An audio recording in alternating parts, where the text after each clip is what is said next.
আজকের পর্বে এমন একটি খাবার রেসিপি শেয়ার করব যেটা কিনা বাচ্চাদের মুখে রুচি ও ঘুম দুটোই বাড়াবে, সেই সাথে বাচ্চাদের পেট ঠান্ডা রাখবে, গ্যাসের সমস্যা দূর করবে, একই সাথে বাচ্চাদের ওজন বাড়াতেও সহায়তা করবে। এই খাবারটি তৈরি করে আপনারা 6 মাস থেকে 5 বছর বয়সী বাচ্চাদেরকে সকালের নাস্তায়, দুপুরে ও রাতের ভারী খাবার হিসেবে দিতে পারবেন। 6 মাস বয়সী বাচ্চাকে এই খাবারটি কিভাবে খাওয়াবেন সেটা আমি স্টেপ বাই স্টেপ ভিডিওর মধ্যে বলে দিব, তাই অনুরোধ করছি ভিডিওটি শুরু থেকে শেষ পর্যন্ত দেখার জন্য। তো এখানে আর কথা না বাড়িয়ে চলে যাচ্ছি মূল পর্বে। তো প্রথমে আমি এখানে নিয়েছি রেগুলার ভাতের চাল। চালটাকে ধুয়ে খুব ভালো করে পানি ঝরিয়ে নিয়েছি।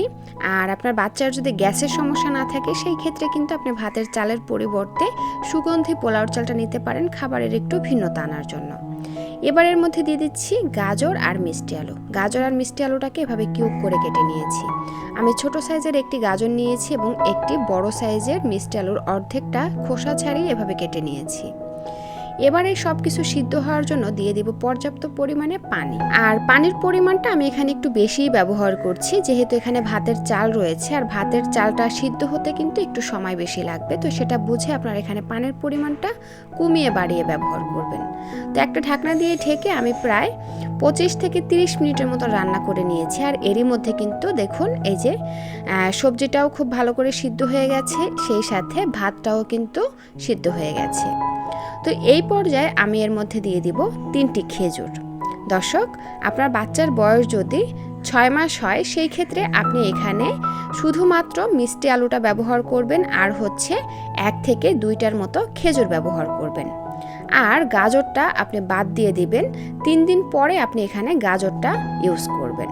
তাহলে আপনি বুঝতে পারবেন যে গাজর বা মিষ্টি আলুতে আপনার বাচ্চার অ্যালার্জি আছে কিনা। তো যাই হোক, আমি এখানে 1 চিমটি লবণ দিয়ে দিলাম। আর 1 বছরের নিচের বাচ্চাদের ক্ষেত্রে এখানে লবণটা স্কিপ করে দিবেন।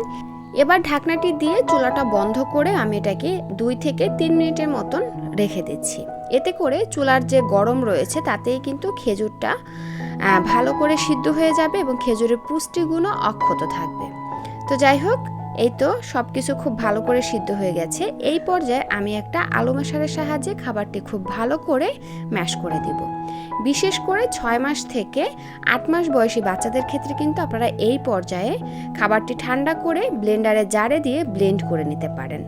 আর যারা একটু দানাদার খাবার খেতে পারে তাদের ক্ষেত্রে আপনারা এভাবে আলু ম্যাশার অথবা ডাল ঘুটনি দিয়ে খাবারটি ভালো করে ম্যাশ করে নেবেন, যেভাবে আপনার বাচ্চা খেতে পারে সেটা বুঝে। আর দর্শক, এখানে এক্সট্রা কোনো চিনি মিষ্টি ব্যবহার করার প্রয়োজন নাই, যেহেতু এখানে 3টা ফলই ন্যাচারাল মিষ্টি। আর অবশ্যই বাচ্চাদেরকে চেষ্টা করবেন ন্যাচারাল উপায়ে খাবারগুলো মিষ্টি করে বাচ্চাদেরকে খাওয়াতে। আর এই যে দেখুন, আমি কিন্তু এভাবে হালকা দানাদার উপায়ে খাবারটি ম্যাশ করে নিয়েছি। এখন হচ্ছে আপনার বাচ্চা যেমন লিকুইড খেয়ে অভ্যস্ত সেভাবে আপনি চুলা থেকে নামিয়ে নেবেন। চাইলে কিন্তু এর থেকে আরও একটু পাতলা করে আপনি চুলা থেকে নামিয়ে নিতে পারেন। আর যদি বাচ্চা ফর্মুলা দুধ খায় তাহলে আপনি এই পর্যায়ে রেখে পর্যাপ্ত পরিমাণে ফর্মুলা দুধ গুলে খাবারের মধ্যে মিশিয়ে বাচ্চাকে খাওয়াতে পারেন। এর মধ্যে এক্সট্রা কোনো তেল মশলা নাই, যার ফলে বাচ্চাদের গ্যাসের সমস্যা দূর করবে, সেই সাথে বাচ্চাদের পেটও ঠান্ডা রাখবে। এক প্রকারে এটা একটা জাউ ভাতের মতন হয়েছে। তো যাই হোক দর্শক, এই ছিল আমার আজকের আয়োজন। ভিডিওটি ভালো লাগলে প্লিজ একটি লাইক দেবেন, যাওয়ার আগে সুন্দর একটা কমেন্ট করে যাবেন এবং চ্যানেলে নতুন হয়ে থাকলে চ্যানেলটি সাবস্ক্রাইব করে বন্ধু হয়ে পাশে থাকবেন। আল্লাহ হাফেজ।